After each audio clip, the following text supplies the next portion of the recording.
কওমি শিক্ষার্থী ও কওমি আলেম ওলামাদের জামাত শিবিরে যোগদানের হিড়িক, এই বিষয়টা নিয়ে চারদিকে তোলপাড় শুরু হয়ে গেছে। কারণ হেফাজত মোটামুটি ফরমালি তারা উদ্বিগ্ন।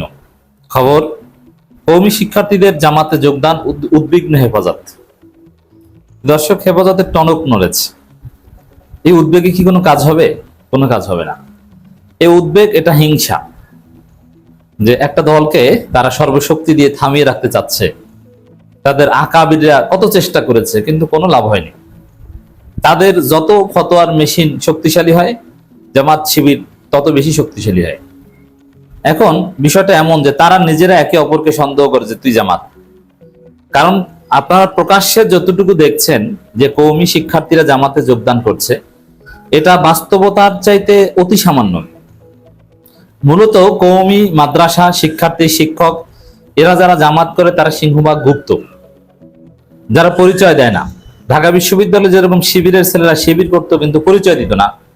তারা বলতো যে আমি ছাত্রলীগ, বা আমি বামপন্থী করি, বা আমি কোনো দল করি না, আমি নন পলিটিক্যাল, এরকম। কওমি শিক্ষার্থীরা যারা জামাত করে তারা বেশিরভাগই তারা মোস্টলি গুপ্ত, যার ফলে এই হেফাজত, কওমি বা আরো যারা আছে, এমনকি কওমি এক দল আর এক দলকে সন্দেহ করে যে তুই জামাত, এক গ্রুপ আর এক গ্রুপকে সন্দেহ করে যে তুই জামাত, এক গ্রুপ আর এক গ্রুপকে বলে তুই জামাতের দালাল, আবার কখনো কখনো বলে যে না, জামাতের দালাল না, তুই সরাসরি জামাত। এমনকি কওমি মাদ্রাসা ভিত্তিক যে দল আছে আলাদা, অনেক দলকে আরেক দল মনে করে যে এটা সরাসরি জামাতের বি টিম, এটা আলাদা কোনো দল না, এটা জামাতেরই বি টিম, সি টিম। তো দর্শক, এরকম সন্দেহ সংশয়ের ফলে তারা উদ্বিগ্ন। এমনকি কওমি মাদ্রাসার শিক্ষা বোর্ড আছে কয়েকটা বিভাগ সহ, এই বোর্ডের একে অপরকে জামাত সন্দেহ করছে। বিভিন্ন মাদ্রাসা বলছে যে জামাত। আপনারা কিছুদিন আগে নারায়ণগঞ্জের দেওভোগ মাদ্রাসার কাণ্ড দেখেছেন, যে মুহতামিমকে জামাত ত্যাগ দিয়ে তাকে চাকরিচ্যুত করা হয়েছে। অথচ সেই মুহতামিম একজন প্রবীণ কওমি আলেম কাম কওমি আকাবির। এখন আকাবিরদেরকেও জামাত ট্যাগ দিয়ে মাদ্রাসা থেকে বের করে দেওয়া হয়। মুরব্বী কওমি আলেম, প্রবীণ কওমি আলেম, আকাবির। দর্শক, it's very interesting. Ali Hasan Osama, মুফতি আসাদ, এরকম অনেককে দেখছেন যারা প্রকাশ্যে। এই সংখ্যাটা কৌশলগত কারণে হয়তো অল্প কেউ ওপেন হচ্ছে, কিন্তু বেশিরভাগ চাইলেও ওপেন হতে পারছে না। কারণ কওমি মাদ্রাসার ভিতরেই তাদের থাকতে হচ্ছে, তাদের রুটি রুজির বিষয় আছে। এমনকি আমি আরেকটা তথ্য দিই, আমি এটা নিয়ে আলোচনা করেছিলাম। জামাতের একজন রোকন ছিল, হাটাজারি মাদ্রাসার শিক্ষক, যার জানাজা পড়িয়েছেন হেফাজতের আমির, যার কবর হয়েছে আল্লামা আহমদ শফীর কবরের পাশে, কিন্তু তিনি জামাতের রোকন ছিলেন এবং রোকন অবস্থায় মারা গেছেন। তো এটা অবশ্য জাতি জানতো না, আমি জানিয়েছিলাম। হ্যাঁ, লোকাল লোকজন অনেকে জানতো, কিন্তু তাকে কিন্তু বহিষ্কার করতে পারেনি, কওমি মাদ্রাসা থেকে বের করে দিতে পারেনি। এত বড় জবরদস্ত কওমি আলেম।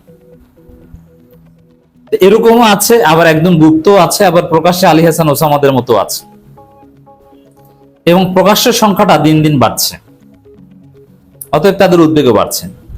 কওমি ঘরানার কয়েকজন সুপরিচিত আলেম, এই জন্য আমি আগে বলছি, কয়েকজন সুপরিচিত আলেম প্রকাশ্যে যোগ দিয়েছে। বাস্তবে কওমি মাদ্রাসার মধ্যে জামাত শিবির গিজগিজ করছে, এটা হচ্ছে সত্য কথা। এরই মধ্যে জামাত ইসলামীতে যোগদান করেছে। শোনা যাচ্ছে একই পথে হাঁটছেন বিভিন্ন কওমি শিক্ষা প্রতিষ্ঠান অনেক শিক্ষক ও শিক্ষার্থী। এমন পরিস্থিতিতে গত 16 জুলাই চট্টগ্রামের ফটিকছড়ি জামিয়া আইজুল উলুম বাবুনগর মাদ্রাসায় হেফাজত ইসলাম বাংলাদেশ আমির আল্লামা শাহ মহিবুল্লাহ বাবুনগরীর আহ্বানে কওমি ঘরানার 7টি দলের নেতাদের নিয়ে এক মতবিনিময় সভা অনুষ্ঠিত হয়। তা সেখানে কি আলোচনা হয়েছে? এই যে কওমি মাদ্রাসা জামাত হয়ে যাচ্ছে। আচ্ছা, একটা সিম্পল হিসাব দেখেন, জামাতের বিরুদ্ধে, শিবিরের বিরুদ্ধে কওমিদের ফতোয়া 90% কমে গেছে। আমরা এটা নিয়ে তো গবেষণা করতাম একসময়। আজ থেকে 30, 40, 35, 45 বছর আগের ফতোয়া যদি দেখেন, সরাসরি জামাত কাফের, এদের পিছনে নামাজ হবে না, মওদুদি কাফের, কাদিয়ানীদের চাইতে নিকৃষ্ট। জামাতের লোকজনের পিছনে নামাজ আদায় করলে নামাজ হবে না, জামাতি মসজিদে নামাজ আদায় করলে নামাজ হবে না, এই ফতোয়া ছিল, শত শত ফতোয়া ছিল, মুসলমানই মনে করতো না। এতটা প্রান্তিক ছিল। তাতে কি জামাতের অগ্রযাত্রা থেমেছে না বেড়েছে? এখন তো অত বড় ফতোয়া দিতে সাহস পায় না, যেন আরে কাফের এটা বলে না, এটা ফেরকায়ে বাতিলা বলে, আকীদায় সমস্যা বলে। আকীদায় সমস্যা থাকলেই সে ইসলাম থেকে খারিজ হয়ে যায় না, ত্রুটিযুক্ত মুসলিম। এবং তাও বলা কমেছে, আগে সবাই বলতো, এখন কম লোকজন বলে। এবং আগে জামাতের সাথে একটা সময় কেউ মিশতো না, এখন মোরাললেস সবাই মিশে। তো তাতে তো কিছু হয় নাই। তো এখন এই বৈঠক টৈঠক করে কি করবে? কিছুই করতে পারবে না। বরং কওমীদের শক্তি আগের চাইতে কমেছে, তাদের প্রভাব কমেছে, তারা আরো বেশি বিভক্ত হয়েছে। হেফাজত ইসলামের আমির আল্লামা শাহ মহিবুল্লাহ বাবুনগরের সভাপতি অনুষ্ঠিত বৈঠকে উপস্থিত ছিলেন হেফাজতের সিনিয়র নায়েবে আমির ও দারুল উলুম হাটহাজারী মহাপরিচালক আল্লামা মুফতি খলিল আহমেদ কাশিমি, নায়েবে আমির আল্লামা আব্দুল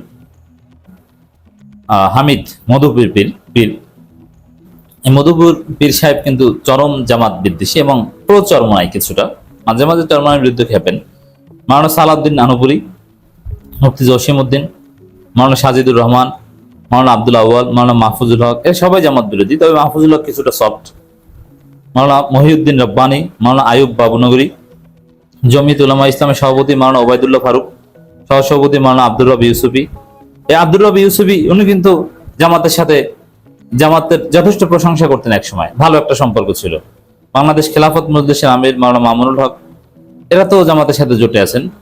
বাংলাদেশ নিজাম ইসলামী পার্টির ভারপ্রাপ্ত আমির মাওলানা আব্দুল কাইয়ুম সোবহানী, এরাও জামাতে জোটে আছে। আরো অনেকে ছিলেন।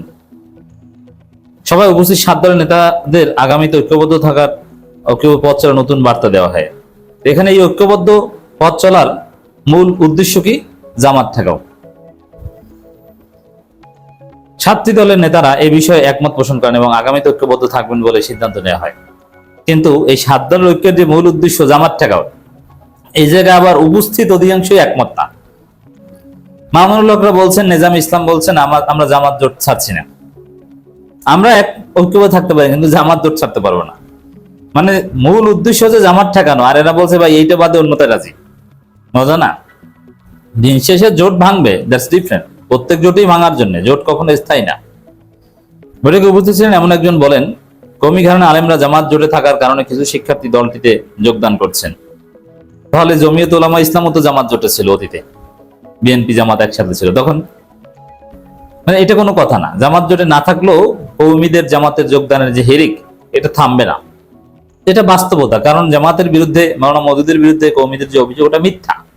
তাই মিথ্যাচার এখন প্রযুক্তির কারণে খুব সহজে ধরা পড়ছে, যার ফলে তারা জামাতে যোগ দিচ্ছে। তাই এখনই আমাদের সচেতন হতে হবে। অনেকে অবশ্য বিএনপিতে যোগদান করছেন, কিন্তু সে বিষয়ে হেফাজত ইসলামের কোনো মাথা ব্যথা নেই। কারণ বিএনপি কোনো ধর্মীয় দল নয়। মানে জামাত ধর্মীয় রাজনীতি করে, ইসলামী রাজনীতি করে, এই কারণে জামাত ঠেকাতে প্রয়োজন আমরা কুহুরি রাজনীতি করবো, সমস্যা নেই। এটা হচ্ছে এই জামাত বিরোধী কওমি হুজুরদের মানহাজ। কিন্তু কেউ জামাত ইসলামে যোগদান করলে তার আকীদা নষ্ট হয়ে যায়। তাই জামাত ইসলামে যোগদানের বিষয়টি অবশ্যই প্রতিহত করতে হবে। এরকম প্রতিহত আপনাদের আকাবিররা যুগ যুগ ধরে করে আসছে। 4 আনার ফল হয় না, হবেও না। আপনারা ওই জামাতকে গালি দিতে দিতে মরবেন, কিন্তু জামাতের কিছু হবে না। জামাত ঠিকই ক্ষমতায় চলে যাবে। দেখেন না কত বড় হয়েছে প্রধান বিরোধী দল। এখন আপনারা কি ধৈর্য